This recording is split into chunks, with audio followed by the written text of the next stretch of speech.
Welcome to Straight Up Dog Talk. I'm Em, and we are back again this week with another amazing guest. This week we have Jennifer Holland, who is the author of Unlikely Friendships, a 4-book series that you can find published by National Geographic, as well as her new book, Dog Smart, Life-Changing Lessons in Canine Intelligence. How are you doing today, Jennifer? Great. Thanks for having me on. Absolutely. I love to talk dog, and we love to talk about canine intelligence on this program. It's so important for people to understand dog is a different species, and learning how to communicate with them and understand them from their perspective instead of ours is such an important part of being a pet professional, a pet guardian, a pet parent. And your book shows the evolution of you learning that lesson yourself. So I think it's a great guide for anyone, whether they're experienced or brand new at this, to understand that mistakes will be made and lessons are always being learned, and that you just have to be ready to pivot in the moment. Why don't you tell the listeners a little bit about you, how you got started writing, and the dog that inspired this journey? Yeah, sure. So I've been writing pretty much all my life. My grandmother had, at some point in my teenage years, started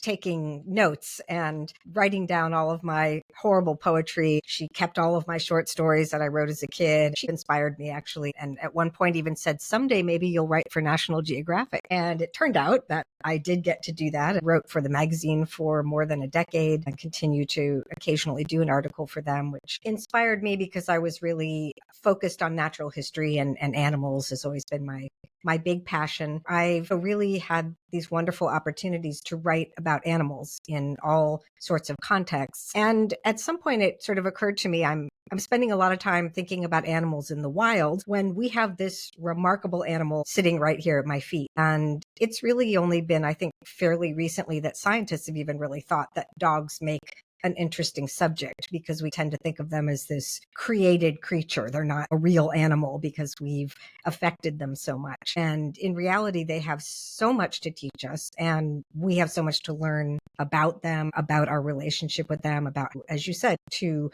understand them from their perspective. I think that's what generated my interest in thinking about what does it mean to be intelligent for a dog, and how does that affect those relationships with us, and how does that affect how we treat our animals. So that was, I guess, the long answer to how I got to the point of this particular book. That's awesome. And go grandma for giving that manifestation the beginning of its journey. How cool is that? That's right. That's so awesome, especially when you have family that believes in you and sees what you're doing and lifts you up and supports you. Sometimes those expectations can be a high bar, but clearly you are ready to meet it. Why don't you tell everybody a little bit about the journey that started this specific book? It always starts with your own pets, I think, if you're going to write about the kinds of animals that we keep. When I started working on the book, I had 2 dogs. Unfortunately, one of them has since passed away, but they really had a very interesting relationship. One of them, he had been a stray. We didn't really know his background, and we brought him in. He was a Korean Jindo, an interesting breed, and he came in a bit of a bully, and it was fascinating to watch our other dog navigate that relationship. I noticed really, really interesting dynamics between them, and I think that sort of struck something in me, just to observe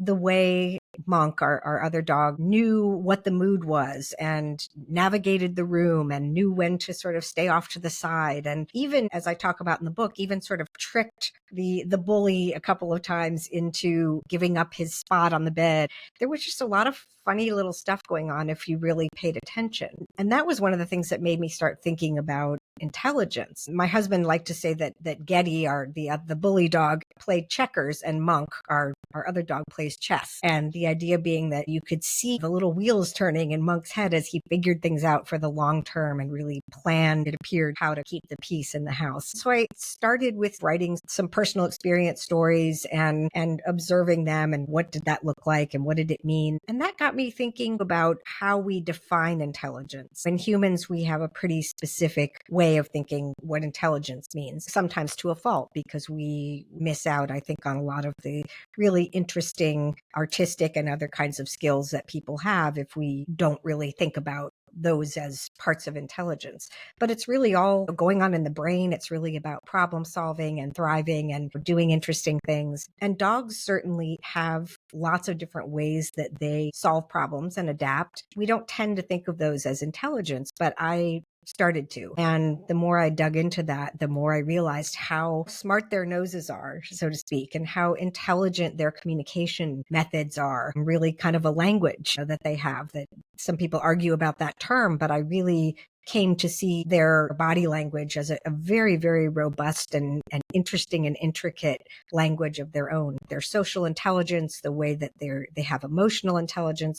There's really a lot of neat things to think about when it comes to what it means to be smart for a dog. And thinking about how to address that, I wanted to meet with and visit and observe the dogs that have been given the most opportunities to be intelligent, to show off all of their natural intelligence and the things that they've learned. And that is the world of working dogs, for sure, because the dogs that have been trained for everything under the sun really are remarkable in many, many ways. I started reaching out and trying to find excuses and opportunities to spend time with some of the smartest dogs. That really, I had so much material, I had to really sort of rein it in and figure out what I wanted to say in this book. I love that. There are two categories that are very specifically my favorite things to talk about when it comes to dogs. The first one is nutrition, because it is such a controversial topic. It is truly something that contributes to our dog's behavior and well-being,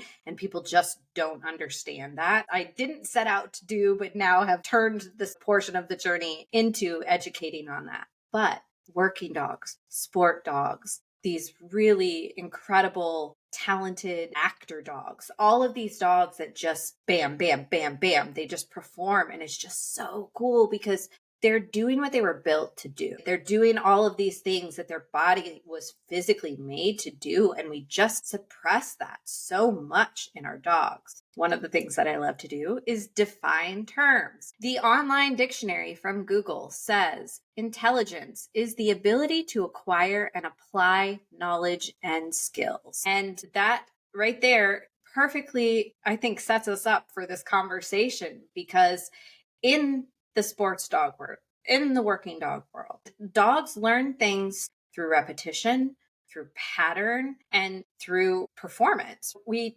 teach them this sequence of things and then they learn to follow through. But the problem with dogs is that they are so very smart and they pick up on things that we don't expect them to. They can smell our emotions. They can smell our heart palpitations. They can smell our cancer and our ear infections. They can smell drugs or rats or anything. And we can teach them to hone in on those things and really, really turn them into these crazy intelligent species, because now they can do this multitude of things that we have absolutely no ability to do, which makes them even more special. It's so cool to see when people actually let dogs learn skills and apply skills. I know you've shared a lot of stories, but what do you think was the most shocking one? The one that you just went, not necessarily in a bad way, but just the one that made you go, oh, wait a second, what? Yeah. That's a great question. I guess I would point to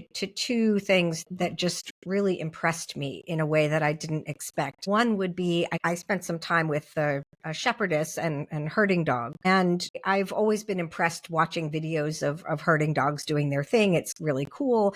But when I realized the intricacies of this sort of dance that these dogs do in paying attention not only to the animals they're herding, but also to this woman who, to me, I couldn't believe the dog even could hear what she was saying, because she would have these very soft spoken whistles and body movements and things. And somehow this dog was out there and knew when to pause, when to turn, and was really at this interesting intersection, I think, between two other species. And I had never thought of it that way, but here's this animal that is one species, and it's managing and listening to and paying attention to these two other species entirely, and somehow seems to be in charge of everything, and is doing this remarkable thing, assessing what it needs to do and following instructions, but also when it knows something better than the shepherdess knows, the dog will follow sometimes its own instincts. It was a fun, interesting kind of experience to observe that and to think about it in a different way. And speaking of that sort of sometimes listening to their own, I think one of the other things that fascinated me was this idea of intelligent disobedience. I saw this the most with seeing eye training dogs, with the idea that here is a dog that has been so beautifully trained to follow instructions and has to, because it's keeping somebody safe. They have to really be able to follow commands, but they also need to know when not to follow a command because they have information that the person doesn't have. So a branch is hanging down low and the person is telling the dog, let's go. And the dog is thinking, no, that's going to injure you. Not even that it injures the dog, but it will injure the person. So that a dog can assess a situation, hear a command and know what it's supposed to do, but then choose to disobey and be making the right decision was incredible to me. And this is for seeing eye dogs. This is for military dogs, police dogs. A lot of dogs that are helping people have to be smarter than the people sometimes and have to make a judgment call. And whoever really thought about our dogs are making judgment calls of that sort? It seems like they're just disobeying us, but often there is a reason that they're doing what they're doing. It's not just to be stubborn or bullheaded or whatever we like to say, but they are taking in information in ways that we don't really understand fully, that their sensory experience is so different. And the fact that they can take this information and shuffle it around in their brain and figure out what to do with it just really opened my eyes to dogs being particularly smart. Yeah. To your point, service dogs, medical alert dogs. Right. You can be telling your dog, we're going to do this, we're going to walk this way. And your dog is telling you, no, you need to sit down. Yes. Here is exactly. your medicine. Yeah. Let's talk about human labels for a second, because you just mentioned a couple of words that I am constantly, when I'm working with my training clients, saying these are words that we are assigning our dogs. Let's be careful with our language, because when we apply human language to dog behavior, it doesn't always equate. And it doesn't always actually mean, like I said, I like definitions, what we say. So a dog is actually not stubborn. A dog is actually not defiant. A dog is not actually being a jerk. They're not being spiteful or any of that. Dogs don't have the same emotional depth and processing that we do as humans. That's a human brain thing. They don't understand how to be spiteful or hateful. They don't plan against us. They don't try to be difficult or any of those things. They do something because they can sense something that we cannot. Yes. And I think that if people could hear that, so I'm going to say it again, dogs behave in certain ways because they can sense things that we cannot. If more people could grab onto that understanding and look at their dog and go, what do we need to change in our environment? What do I need to change about my emotional response? What do I need to change when it comes to this or that? Is my dog in pain? The doorbell sound, does that hurt their ears? Is there something that we can do to change the situation?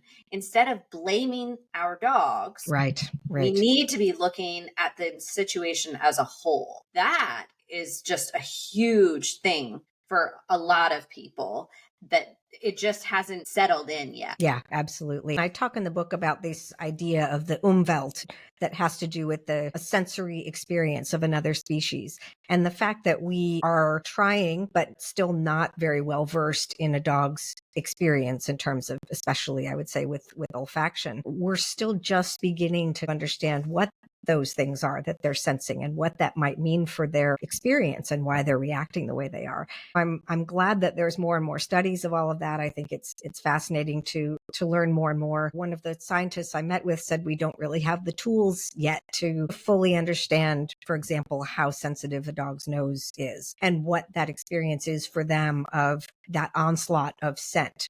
I would imagine it's very much like visual stimuli for us. We have to be able to make sense of the chaos and pick out and zoom in on the thing that's important. And dogs are doing that with smell and their other senses as well. I completely agree. I think we do tend to react as humans and with human mindset and through a human lens, which makes sense.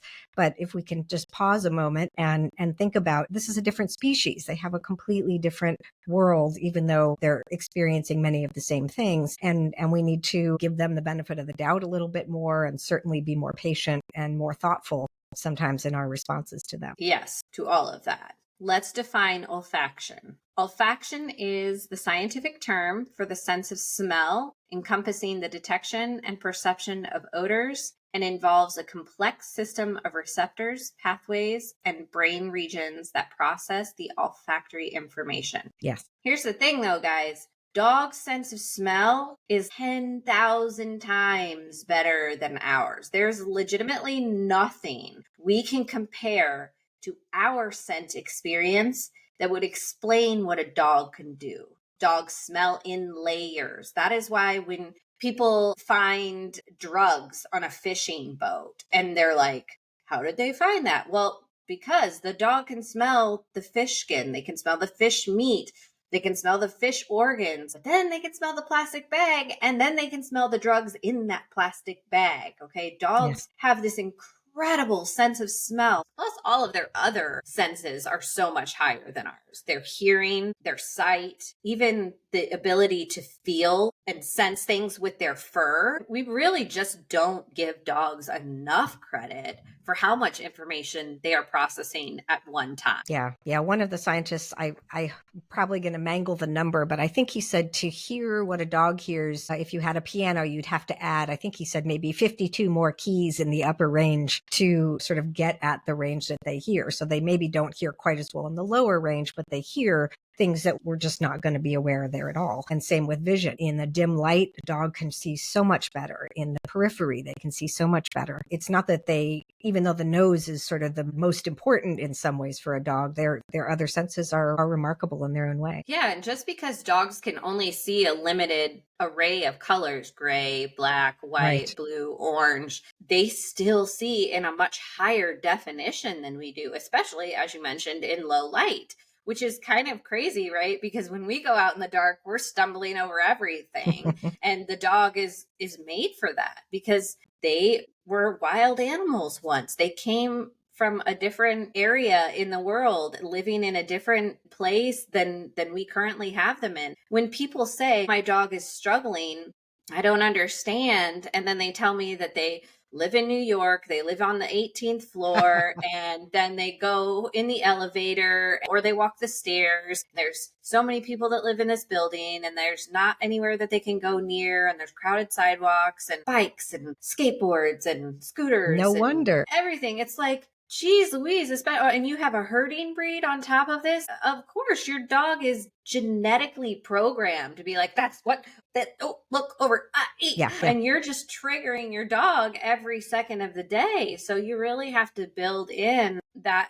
trust and foundation with your dog to say, hey, we got this. Let's go through this together, and teach them that they don't have to bark and snap or get upset about everybody that passes. That's another thing when it comes into dogs just in general and people bringing dogs into their home, is how important it is to select a dog that fits your lifestyle. Yes. Because of how smart dogs are and because of how they're going to react due to their genetics. Yeah. Do you want to talk a little bit about that? Yeah.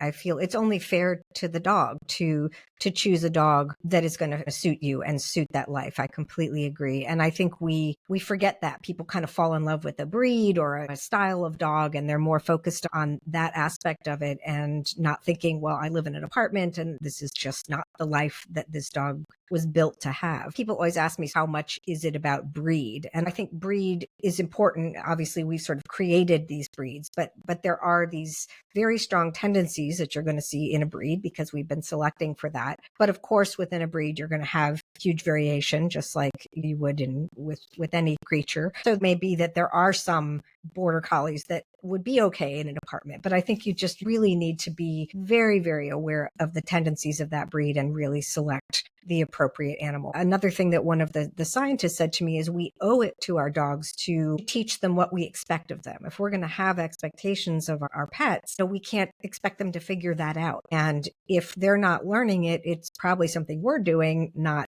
something they're doing. And so being a good trainer or getting a good trainer, or really, again, thinking from the dog's perspective and figuring out why is she not learning this thing that I want her to learn, or why is she jumping on people, or what is it? There's a reason. There's always a reason for it. And if you're going to correct it, then that's up to you. It's not up to the dog to figure it out for themselves. If you could give one piece of advice on dog body language for every single person that was interested in dogs, dog body language, what would that piece of advice be? Learn it. I guess that's too big. For starters, pay attention if you don't know a dog. And frankly, even if you do know a dog, never trust that the dog is going to not suddenly do something that you don't expect, because they're telling you what they're going to do. That information is there. But if you're not really watching it, paying attention, if you haven't really learned what the ears in this position might mean something different when combined with the tail that's between the legs versus a wagging tail, there's so many pieces of that.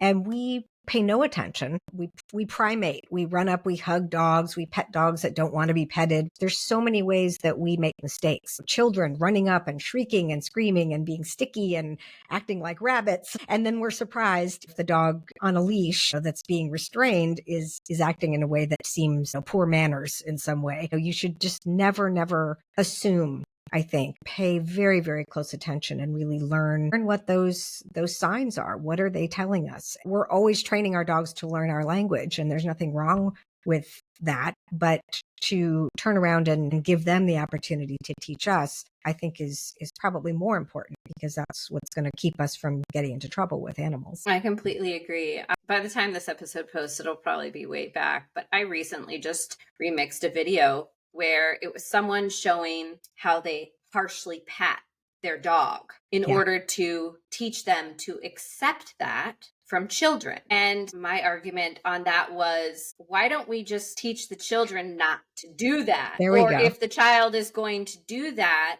the child is not allowed to interact with the dog. Yeah. Why does the dog have to be uncomfortable? Why do we have to suppress the dog's emotions for an interaction that we want? Right. Not that they want. Yeah.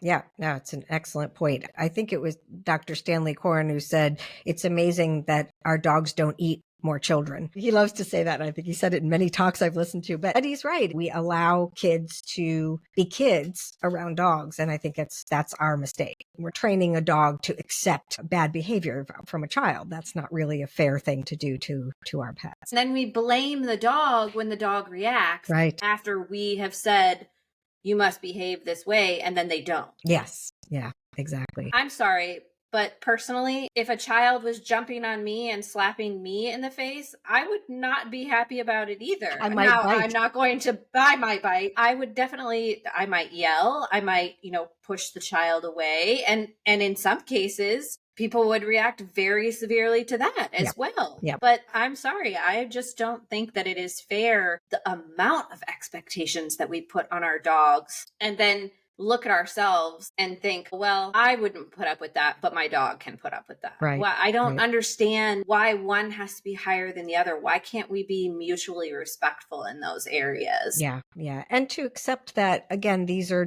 dogs. This is a different species.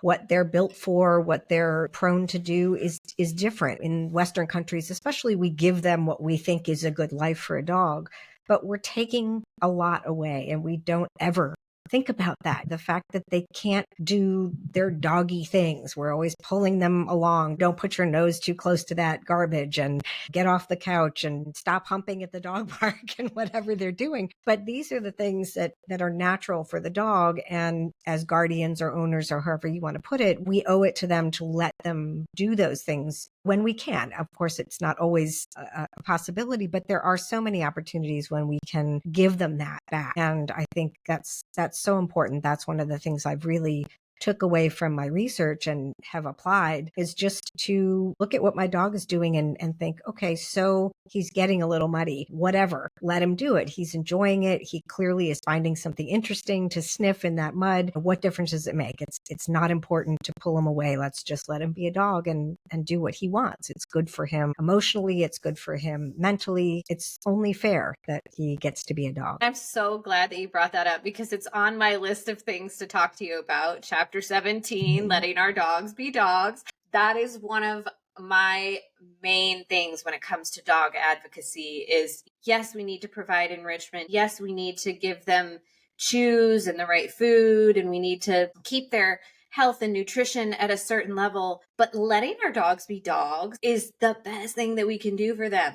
And if that means running around in the backyard and barking at the neighbors that are walking by, or barking at the dogs on the other side of the fence, or digging a great big hole in the middle of our backyard, or like you said, getting really muddy, or taking them for a hike and letting them jump in the pond or the lake or whatever, all of those things, sniffing, peeing on trees, scratching at the bark on the tree, chasing a squirrel, chasing a chipmunk, whatever it is, those things, that is dog brain in full motion right there. And the best thing we can do for our dogs is let them do them. If it's not hurting anybody, if you're not destroying someone else's property, there is obviously a time and a place that we cannot allow these things to happen. We don't want our dog to run up to some lady on the street and pee on her leg or anything like that. Right. That's not very polite. But if they're not destroying property or disturbing people, let your dog go Let 'em do it. ham. Yeah. It's fine. Yeah. Even things, small things like letting them make a decision. And I talk in the book about if it's turning left or right at the corner. It's silly stuff, but it makes a difference. And I've started doing it. It takes absolutely nothing for me to let him make those choices. I read a study about how letting dogs choose actually affects their motivation, and it makes them happy to do stuff like that. And their confidence levels too. Exactly. So what's the big deal? So I was planning to go by that other house, but let's go this way instead because that's the way he wants to go. Who cares? To that point, we don't give our dogs choice in a lot of things. We pretty much control when they eat, where they eat, how they play, when they play, all of those things. So let your dog choose how they want to play. Let your dog pick what toy they want to play with. Let them pick where you go on the walk. If you're going on a walk, guys, if you're going on a walk for your dog, let the walk be for your dog. Yeah. If you want to go on a walk and look at that house or go look at that certain neighborhood that has beautiful flower beds, go by yourself. Right. Don't take your dog. Right. Go by yourself. Like giving them the choice to jump on the rocks and make a little obstacle course out of the tree line, jump up and down off of park benches or whatever it is. Those are all confidence building skills that give your dog the ability to make choices, have a stronger relationship with you, and bolster how they feel about walking around in this world in general. Yeah, that's an excellent point. Whatever you feel about dog parks, a lot of people do make use of them. And I have found just observing there that people really, again, they don't know the body language well enough to know when to just let them do what they're doing. It's okay. They're figuring it out. They're going to wrestle. Sometimes it's going to get a little rough. Obviously, you don't want dogs tearing each other's ears off, and there are times when you need to separate them. But for the most part, dogs are very, very socially intelligent. They know what to do. They don't want to fight. It's not good for them to get injured. That's something that any mammal is going to not really want to do. And so I always sort of watch that and think, I wish people would just take a deep breath and let's observe and watch and make sure that we really need to be intervening. That's just the dog doing what the dog does. And there's nothing wrong with it. Will agree with you to a point, because I really don't like that phrase, let them figure it out. Because I think that is where the miscommunication happens with people who understand dog body language and people who don't understand dog body language. The person who usually doesn't understand dog body language is saying letting them figure it out, and their dog is legitimately about to attack another dog. The observation part, 100%, I agree with you on that. You need to be observing your dog. If you go to the dog park, do not sit on a bench and read a book. Do not scroll through your phone. Do not just focus on other people. You need to be focused on your dog. Look at your dog. Watch your dog. Make sure you're watching your dog's body language. And then watch the body language of the dogs that are around your dog. Right. There will be clear signals. There will be flat back ears. There will be tucked tails. There will be curled lips. There will be tight body posture. There will be signs, guys. You will know if something bad is about to happen. If one dog is getting ganged up by a bunch of other dogs, you need to be able and ready to intervene. Dogs, to a point, yes, they are very good at interacting socially, and they are very good at walking away from situations or moving away from play. And then there are dogs who are like people who are kind of tone deaf, and they don't realize that maybe they're a little extra for this group that they just joined in, and now they've created a problem. And when nobody is there observing and helping, Right. that's when we see conflict. So letting them figure it out isn't exactly the right way to do it. Just know, like you said, learn body language, know when Right. you need to step in, know when you need to intervene, and don't always let them figure it out. Yeah. Because if Yeah. you're seeing certain signs of body language or irritation, signs of aggression, Take it out. intervene, get those Take it out. dogs apart, Yeah. and get it out of the dog park, Yeah. because it will escalate. And then people who say, I don't know where that came from, or it came out of nowhere, or there Paying no wasn't any, attention. you were not paying attention because it was definitely there. Exactly. And I do think also the dog park, it's a constrained place and people come in with a dog on a leash, and there are some things that can set things up for a problem because, again, people aren't paying attention. They don't realize in that case, you should have taken your dog off the leash because your dog was being held back and it needed to interact in a certain way and it wasn't able to. So yes, I absolutely agree with you. It's about if you're paying attention and you know the body language, you're going to know when there is a real problem coming. And dog parks can certainly set dogs up for issues. My dog Fitz was the first dog that I ever had that was high energy, crazy. I lived in an apartment when I first got him, and his parents lived right below me. They had an accidental litter of puppies from rescuing a dog off the side of the road, and they were always so well behaved, and I didn't know that they were going for long walks and hikes every day. They didn't tell me that. And so I get this dog who's just a ball of and I take him to the dog park, and he doesn't like other dogs. He's trying to avoid people, and he's trying to run back to the car. So the dog park made my dog reactive. But with my experience as a vet tech, with getting into dog training, all the things, I'm out there breaking up dog fights. Right. I'm seeing all this negative stuff happening. I'm getting yelled at. So we stopped going to the dog park. And Yeah. I don't usually tend to coach people to go to the dog park unless it's your only outlet, or if you can go to the outside of the dog park and work with your dog outside of the dog park, observe what's going on in there.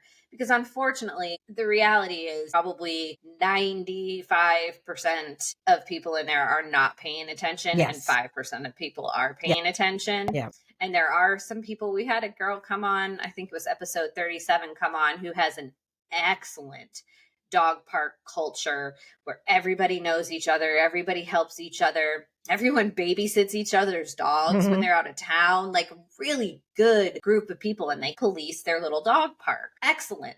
That is not the case for pretty much everyone. Right. I would wish that that could be something that we could work on, but unfortunately, most people just take their dogs to run. And this is where I will say, hey, if you want to do that, there's this really awesome thing called sniff spots. You can rent an area that's private for your dog, and then you can sit down and scroll through your phone and just let your dog be a dog, because you don't have to worry about anybody else. Yeah. And I think that's incredible. Yeah, that is ideal. We've found immediately that our dogs that we've had in the past have not been interested, and we're uncomfortable for sure with all the attention. So that ended quickly. No more dog park for us. Well, and it's another situation too where there's small children running around and running up into your dog's face, and people, can I pet your dog? Or not asking, can I pet your dog? And my dog he's a Velcro dog. He's like, I don't want to play with those other dogs. I'm going to walk right here by you. Did he have a leash on?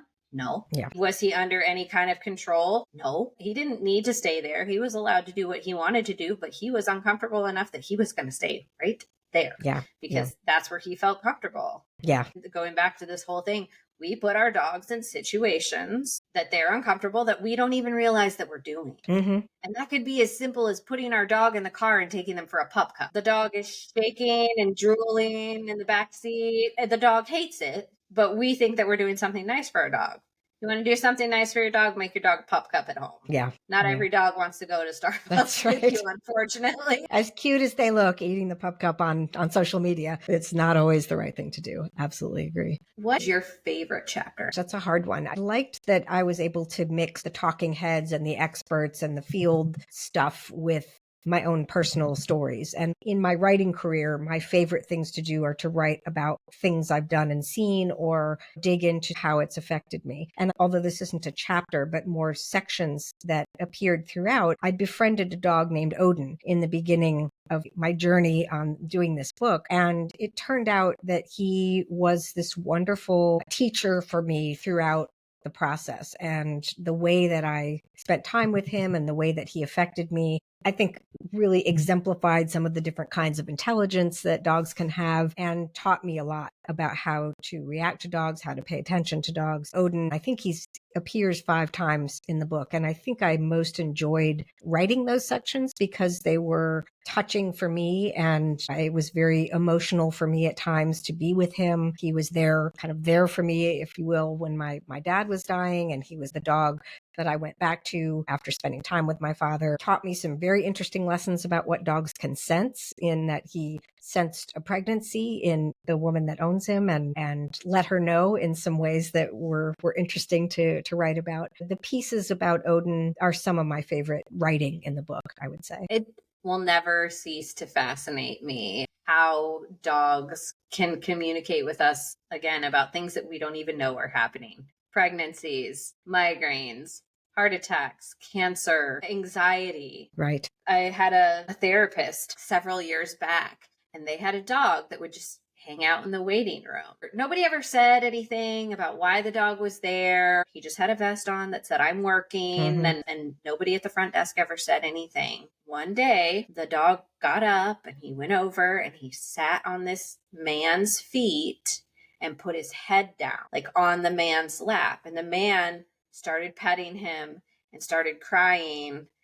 And everybody in the waiting room was just looking around like, okay, what is happening? Everything just kind of stopped. And the gentleman looked up, and I was sitting next to him, and he said, I have cancer and I think he can smell it.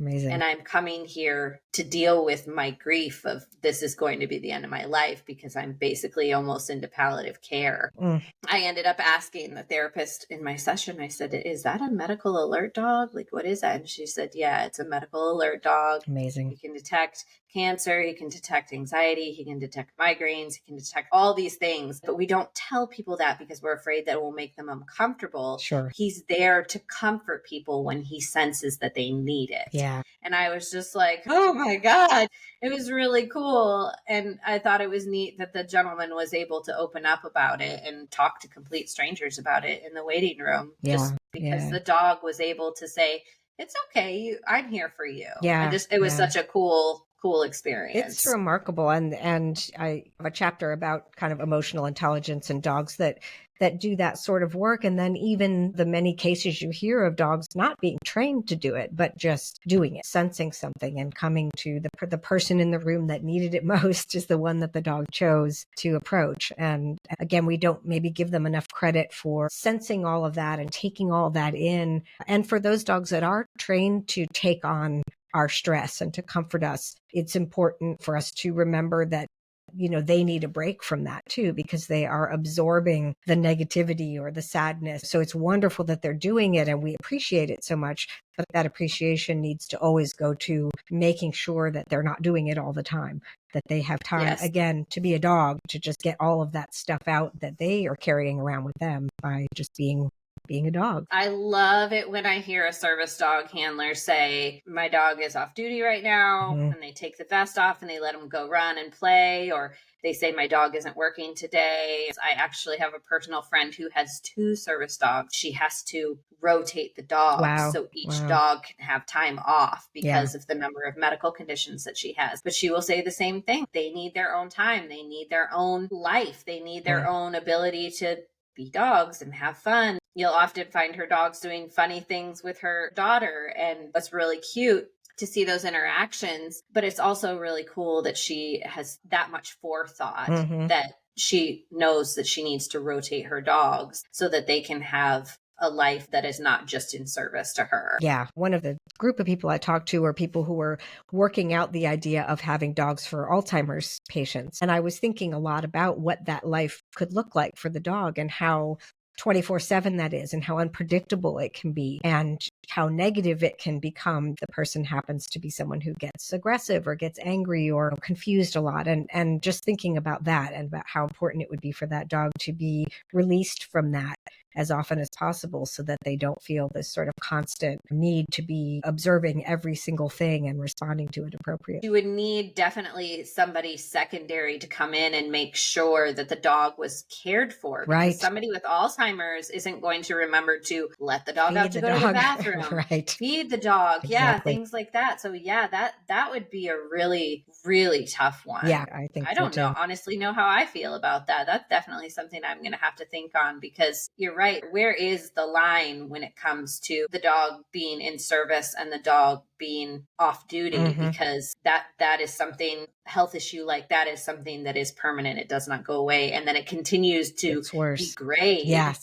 as they go through the process. That's just so sad. Yeah. Yeah. And it may be that that's not ultimately an appropriate way Mhm. to train a dog. And there may be parts of it that it's fine, that the dog can help with certain things, but to insert a dog into that life without, as you say, another person who's there all the time, it'll be interesting to see what comes of that. Obviously, you've had a lot of interactions with dogs. We've already heard about a dog that detected a pregnancy. What are a couple others examples of cool things that you saw dogs do? I spent quite a bit of time with people who use their dogs in conservation related activities. So I spent some time out in Washington State going around with a young woman whose dog is trained to find the scat of particular endangered species in this one region of Washington and helping to determine what's out there, where they're living, if they're moving, where this group of animals might live, which was great fun. And the dogs just love it. You can just tell they're so excited to work. They just want to be out there because they're using their natural skills. You know, this is sniffing and reacting to their person and running and all the things that